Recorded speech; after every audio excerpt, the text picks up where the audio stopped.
नमस्कार साथियों, स्वागत है आप सभी का आपकी अपनी पाठशाला पर। आरएनए के बारे में सही सूचना आप तक पेश की गई है। जी हां साथियों, हम आपके लिए अगले हफ्ते यानी कि आने वाले इसी सोमवार से आपके सामने विधिवत रूप से टाइम टेबल जारी कर देंगे कि किस समय किस तरह से आरएनए होने वाला है और आरएनए के बारे में डिटेल सेशंस किस तरह से प्लान किए जाएंगे। लेकिन इस बार एक चीज और खास हम कर रहे हैं और वो ये है कि वनडे एग्जाम के लिए भी हम एक टीचर अपने दूसरे चैनल पर भी साथ लेकर आ रहे हैं, सो दैट जो वनडे एग्जाम्स वालों के साथ इनजस्टिस होता था, उन्हें लगता था कि सर केवल यूपीएससी स्टेट पीसीएस जैसे एग्जाम को ही टारगेट करके सेशन करते हैं, उनके लिए भी करंट अफेयर्स रेगुलर बेसिस पर मिलता रहेगा। तो करंट अफेयर्स के लिए जो आरएनए की बहुप्रतीक्षित तैयारी थी वो संभवतः अगले हफ्ते में पूरी तरह खत्म हो जाएगी। चलिए तो शुरू करते हैं आज की खबर। और आज की खबर है पाकिस्तान अधिकृत कश्मीर में सेना के खिलाफ प्रदर्शन जो हो रहे हैं और उन प्रदर्शनों में भारत का झंडा लहराया जा रहा है। यह बात अपने आप में बड़ा सुकून देती है। अक्सर जम्मू कश्मीर की जब भी बात होती थी तो भारत जम्मू कश्मीर के लिए दुनिया भर में लोगों के अटेंशन का पार्ट बनता था। अक्सर जो तस्वीरें जम्मू कश्मीर में से आती थी वो भारत वाला जो जम्मू कश्मीर का हिस्सा है, इस वाली तस्वीरों को दुनिया भर का मीडिया उछालता था कि देखो भारतीय सेना के खिलाफ किस तरह जम्मू कश्मीर में प्रोटेस्ट हो रहे हैं। लेकिन आज नजारे पलट चुके हैं। नजारे कुछ इस प्रकार से हैं कि जम्मू कश्मीर के जो हिस्सा पाकिस्तान ने अपने कब्जे में लिया हुआ है, पाक ऑक्युपाइड कश्मीर वाला, वहां पर सेना की गाड़ियों को पलट दिया गया है। वहां पर इस प्रकार से जहां तहां लोग सड़कों पर उतरे हुए हैं, सड़कों पर उतरते हुए लोग अपने हाथ में भारत का झंडा लिए हुए हैं। यह हर भारतीय को सुकून देता है और संभवतः 370 के हट जाने के बाद से यह सुकून तो नेक्स्ट लेवल का है।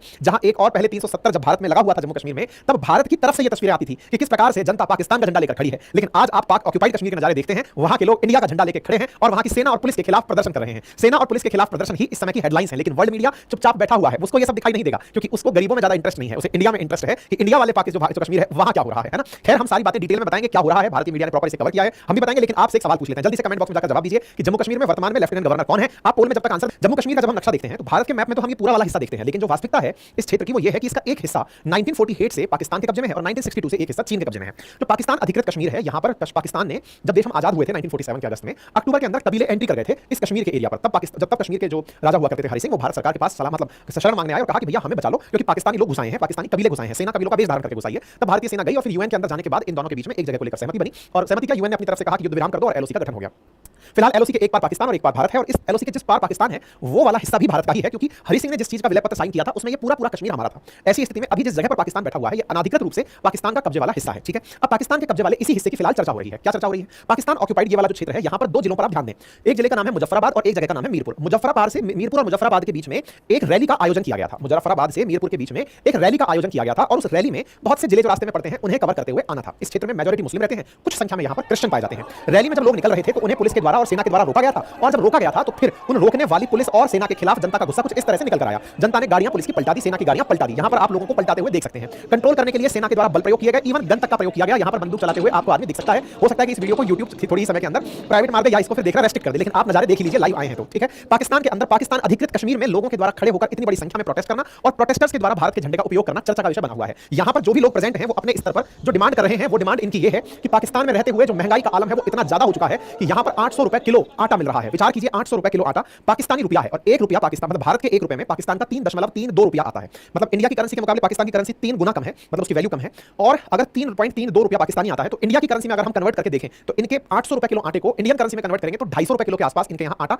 इंडियन करेंसी में बिक रहा है। भारत में बेहतरीन आटा भी आपको 45 से 50 रुपए किलो में उपलब्ध है। इनके यहाँ पर भारतीय रुपए में ही बात करें तो भी वो 250 रुपए किलो में उपलब्ध है और पाकिस्तानी रुपए में वो 800 रुपए किलो बिक रहा है। महंगाई की बढ़ती हुई इस मार को देखकर और निश्चित ही भारत वाले जो कश्मीर का हिस्सा है वहां पर जिस तरह से टूरिस्ट आ रहा है, जिस तरह से इन्वेस्टमेंट आ रहा है, 370 हटने के बाद जो वहां पर शांति है, जिस तरह से लोग वहां पर बढ़ चढ़ करके आगे काम कर रहे हैं, सरकार वापस से वहां पर स्टेट हुड को दोबारा रिस्टोर करने का वादा कर चुकी है, जिस तरह से कश्मीर के अंदर वर्तमान में अफस्पा को हटाए जाने की बात चल रही है, ये सब वो चीजें हैं जो अब इन पाकिस्तान के अंदर रह रहे, पीओके के अंदर रह रहे कश्मीरियों को भी एहसास दिला रही है कि हमने एक गलत डिसीजन ले लिया था। वही गलत डिसीजन इन्हें अंदर से भड़का रहा है, पुलिस के सामने इस तरह से झगड़ने पर मजबूर कर रहा है। पाकिस्तान के अंदर इस अधिकृत कश्मीर के हिस्से में रह रहे लोग यहां पर नदियों पर बने हुए डैम से पैदा होने वाली बिजली को मुफ्त में प्राप्त करना चाहते हैं क्योंकि बिजली के बिल बहुत बड़े बन चुके हैं। तो इलेक्ट्रिसिटी बिल और महंगाई के खिलाफ लोग सड़कों पर हैं और उनका कहना है कि आप हमारे लिए या तो इन्हें कम करिए या फिर हमारे को अन्य रास्ता अपनाने दीजिए। आप यहां पर द मिरर जम्मू कश्मीर अखबार में छपी हुई सुर्खी देख सकते हैं किस प्रकार से प्रोटेस्ट को कवर करके यहां पर प्रॉपर तरीके से फोटोज के माध्यम से जगह दी गई है। यहां पर आप जरा ध्यान से देखें, ये general strike has started across Azad Kashmir. इस जगह को ये आजाद कश्मीर के नाम से बोलते हैं। Situation is out of control. Pakistan ने पीओके के लोगों को यही कहा था कि ये आजाद कश्मीर कहलाएगा, हालांकि इस पर पाकिस्तान का ही कब्जा है, लेकिन लोगों को कहा जाता है कि आपका अपना कानून है इसलिए आप आजाद कंसीडर किए जाएंगे। और ऐसी स्थिति में इनके जो हालात हैं वो बद से बदतर हो रहे हैं। लोग इसी बदतर हालात के खिलाफ सड़कों पर उतरे हुए हैं। सड़कों पर उतरे हुए लोगों की तस्वीरें इस समय वायरल हो रही हैं।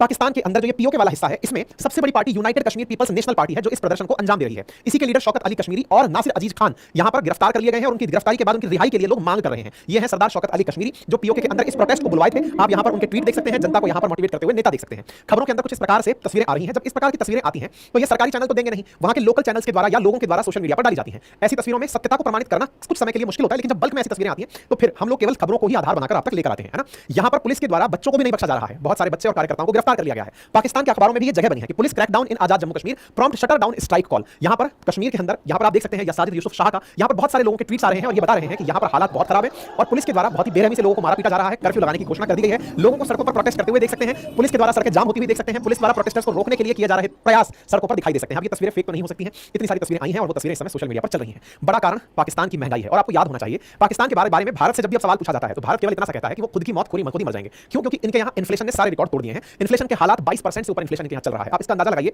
कि भारत के अंदर मॉनेटरी पॉलिसी कमेटी ने 4% से लेकर 6% तक ही महंगाई को बढ़ना ऑथराइज किया हुआ है। किसी भी देश के अंदर महंगाई अगर डेवलपिंग कंट्री है तो 4 से 6% का ही रेंज रखा जाता है कि हर साल इतनी महंगाई बढ़ना अलाउड है। अगर इससे ऊपर जा रही है तो इसका मतलब है कि व्यवस्था चरमरा गई है। पाकिस्तान इलेक्शंस के टाइम में तो 28% तक महंगाई छू गया था। हालांकि जब से आईएमएफ ने बेल आउट पैकेज अनाउंस किया है तब 22% के आसपास इनकी महंगाई आ चुकी है, जो भी कंट्रोल से बाहर है। लोगों के लिए जीवन जीना बहुत दूभर हो गया है। सुर्खियों में आप देखिए कि एक रोटी के लिए 25-25 रुपए तक इन लोगों को देने पड़ रहे हैं। पाकिस्तान में मानवाधिकार की हालत जो खाया खराब है वो इनके यहाँ का मानवाधिकार आयोग खुद मांग रहा है। वो ये मानता है पाकिस्तान के हालात इस समय जो मतलब फॉरेन मुद्रा भंडार है, विदेशी मुद्रा भंडार है, वो केवल 1.5 साल तक का ही सामान खरीदने भर का है। और जहां तक इनकी वृद्धि दर की बात है, जीडीपी इनकी 2.1% की दर से ग्रो कर रही है। कोई भी डेवलपिंग कंट्री इंक्लूडिंग इंडिया भी अगर वाकई में हमें अपने देश के यूथ को उनकी पोटेंशियल के अकॉर्डिंग, डेमोग्राफी के अकॉर्डिंग अगर रोजगार देके चलना है तो हमें आवश्यक है कि 8% की दर तो मिनिमम हमें ग्रोथ में चाहिए। भारत की भी एक्सपेक्टेड ग्रोथ रेट अभी तक टच नहीं हुई है। हम 6.5 से 7% पर ग्रो कर रहे हैं। टेक्निकली हम जैसे देश में जहां इतनी बड़ी संख्या यूथ की हो वहां मिनिमम 8% तो हमें चाहिए ही, ताकि हम अपनी यूथ को प्रॉपर एम्प्लॉयमेंट दे पाएं। आप इनके यहाँ की जीडीपी की ग्रोथ रेट देखकर समझ सकते हैं कि यहाँ पर अनएम्प्लॉयमेंट और महंगाई बहुत जबरदस्त तरीके से ऊंचाइयां मार रही है। फिलहाल के लिए आंकड़े से इनको संतोष ये हो रहा है कि हाँ, जब से आईएमएफ ने हमारे लिए कहा है कि हम पैसा दे देंगे, महंगाई दर थोड़ी नीचे आई है। लेकिन खुद आईएमएफ की टीम जो आज पहुंची है उन्हें डाउट हो रहा है कि जो कर्जा हम इनको दे रहे हैं वो वापस मिलेगा कि नहीं मिलेगा, बेल आउट पैकेज भी हम वापस ले पाएंगे या नहीं। ये उनके लिए बड़ी चिंता का विषय है जो आज की सुर्खी बना हुआ है। हालांकि भारतीय नेताओं के जो स्टैंड है वो पीओके को लेकर बड़े स्पष्ट है। पाकिस्तान ऑक्यूपाइड कश्मीर खुद से आकर के भारत में मिल जाएगा, ये वीके सिंह जी का भी बयान है। और भारत के जो रक्षा मंत्री हैं हमारे राजनाथ सिंह जी, उन्होंने भी कहा कि पीओके को कैप्चर करने की जरूरत नहीं पड़ेगी, वो खुद से आकर मिल जाएगा। वहां के लोग अब इस बात को बढ़िया तरीके से समझ रहे हैं। एक इंटरेस्टिंग बयान नजर पड़ा और वो बयान था अपने विदेश मंत्री साहब का। इन्होंने एक बहुत बढ़िया बयान हाल ही में दिया कि जब तक भारत ने 370 नहीं हटाया था तब तक कोई भी व्यक्ति भारत में पीओके के बारे में चर्चा ही नहीं कर रहा था। लेकिन जब से हमने 370 हटाया, भारत सरकार ने 370 जैसे ही जम्मू कश्मीर से हटाया, अब लोग पीओके की चर्चा करने लगे हैं। और ये वास्तव में बदलता हुआ भारत है, बदलते हुए भारत की इच्छा शक्ति है। जहां पहले हम लोग 370 तक को हटाने में इतना चैलेंज फेस करते थे, ये सोचते थे कि जम्मू कश्मीर से 370 हटा दिया तो क्या होगा। आज 370 हटाने के बाद क्या हो रहा है वो दुनिया के सामने है और पीओके आज भारत के अंदर चर्चा का विषय बन गया है। ये बदलते भारत की छवि को दर्शाता है और निश्चित ही एक दिन वो होगा जब खुद पीओके के लोग कहेंगे कि बॉर्डर खोल दो, अब हम साथ मिलकर रहेंगे। हो सकता है एक दिन खुद पाकिस्तान ही कहे कि पापा हमें साथ ही ले लो, हमसे नहीं चल रहा है। खैर, फिलहाल के लिए इतना ही। बाकी आप इस विषय पर क्या सोचते हैं कमेंट बॉक्स में जरूर बताएं। बाकी सब लोग अपने अपने स्तर पर तो लगे हुए हैं ही। जैसा मैंने आपसे कहा, real news and analysis proper तरीके से इंटरनेशनल रिलेशंस, पॉलिटी, आईआर जिसको आपने पढ़ चुके हैं, polity and IR, science and technology, environment और मिसलेनियस पॉइंट ऑफ न्यूज के साथ जल्दी ही अगले हफ्ते से शुरू होने जा रहा है। टाइम और दिन आपको अनाउंस जल्दी कर दिया जाएगा। फिलहाल के लिए आने के लिए शुभकामनाएं आपको भी और मुझे भी दे दीजिएगा ताकि मैं इसे बहुत अच्छे से कर पाऊं। और इस बार करने में जो असली ऊर्जा है वो इस बात की कि हम अपने एक और यूट्यूब चैनल अपनी पाठशाला पीसीएस पर वनडे के लिए भी एक टीचर को उतार रहे हैं। वनडे एग्जाम्स के लिए जो अक्सर मेरी कमी रह जाती थी कि सर आप वनडे एग्जाम्स के क्वेश्चन को डील नहीं करते, तो दोनों तरह के क्वेश्चन आंसर आपको एक साथ हमारी टीम और मेरे द्वारा मिल जाएंगे। ठीक है, चलिए।